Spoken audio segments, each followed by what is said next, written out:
தேவா subscribe பண்ணுங்கள். Thank you. ஒரு பாடல், புத்தன் இயேசு காந்தி பிறந்தது பூமியில் எதற்காக, ஏழைகள் வாழும் நமக்காக அப்படின்னு பாடல். ஆனால் இந்த பாடலை இந்த மாதிரி பாடிதான் நல்லாயிருக்கும். புத்தன் இயேசு நபிகள் பிறந்தது பூமியில் எதற்காக, ஏழைகள் வாழும் நமக்காக, இப்படி பாடிதான் நல்லாயிருக்கு இல்லைங்களா? அதே மாதிரி பார்த்திங்கன்னா, இவங்க புத்தன் இயேசு நபிகள் இவங்க 3 பேர்த்தையும் எடுத்துப்போமே. புத்தர் அரசராக இருந்தவர், அரசாங்கம் ஒரு கவர்மெண்ட்டே அவர்கிட்ட தெரிஞ்சு ராஜாவாக இருந்தவர்.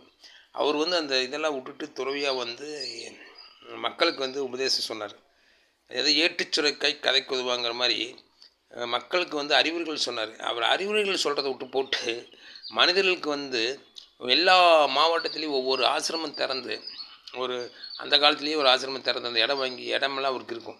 ஆசிரமம் திறந்தனா எல்லாத்துக்கும் இலவசமாக சாப்பாடே போட்டிருக்கலாம். அவர் சொந்த காசில் கூட போட வேண்டாம்.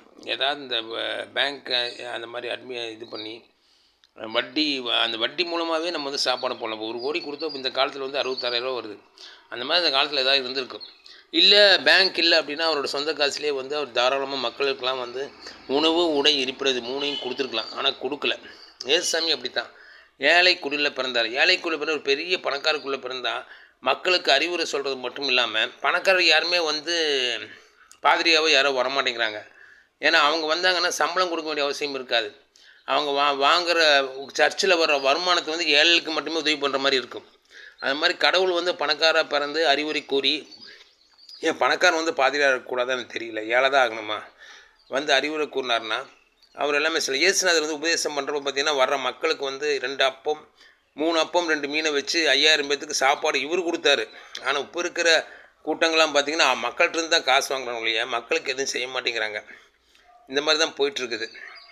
சாப்பாடு பண்ணுறது ஒரு ஸ்பான்சர் பண்ணிடுறாங்க. சாப்பாடு போட்டதா கூட்டம் வரும்னு நினைப்பாங்களோ என்னமோ தெரில, ஆனால் பண்ணிடுறாங்க இந்த ப்ரைவேட்டாக பண்ணுறவங்கலாம். ஆனால் வருமானம் அவங்களுக்கு வந்துடுது. இப்படி தான் பண்ணுறவங்களே. ஏழைகளை பற்றி யாரும் சிந்திக்க மாட்டேங்கிறாங்க, மக்களை பற்றி சிந்திக்க மாட்டேங்கிறாங்க. இதில் ஒரு கேள்வி, ஏன் ஏழைகளை பற்றி சிந்திக்கணும், மக்களை பற்றி சிந்திக்கணும்? எல்லாரும் மனிதர்கள் தானே. அவன் தண்ணி அடிச்சிருக்கிறான், அவன் தீய வழியில் போகிறான், அதனால் அவனுக்கு வருமானம். இது உண்மை தான். நம்ம வாழ்க்கை வீழ்றதுக்கு நம்ம தான் காரணம். ஆனால் நம்ம நல்லது செய்கிறப்போ அந்த தீயது செய்கிறவன் திருந்திடுவான். ஆனால் நம்ம இப்படிலாம் அழிச்சிட்ருக்குறோம். ஆனால் நமக்கு சாப்பாடு கொடுக்குறாங்களே, இது நல்லா இல்லை. நம்ம இன்னொரு நாளுக்கு சாப்பாடு கொடுக்கணும் அப்படிங்கிற எண்ணம் அவனுக்குள்ள உருவாகும். அவன் தீமையிலேருந்து வெளிவரதுக்கு வாய்ப்புகள் இருக்குது. இப்படி தான் மனிதர்களை திருத்த முடியுமோ இல்லையா? நீயா திறந்துனா எவனுமே திருந்த மாட்டான். நம்ம மற்றவர்கள் செய்ய நன்மை மூலம் தான் மற்றவர்கள் திருந்த முடியலையே, அவங்களா திருந்ததுக்கு வாய்ப்பே இல்லை. ஆனால் முதல் நன்மை செய்ய முன்னெடுப்போம், ஏழைகளுக்கு உதவும், மற்றதை நம்ம பார்ப்போம். நன்றி மக்களே. தேங்க்யூ. சப்ஸ்கிரைப் பண்ணுங்கள். தேங்க்யூ.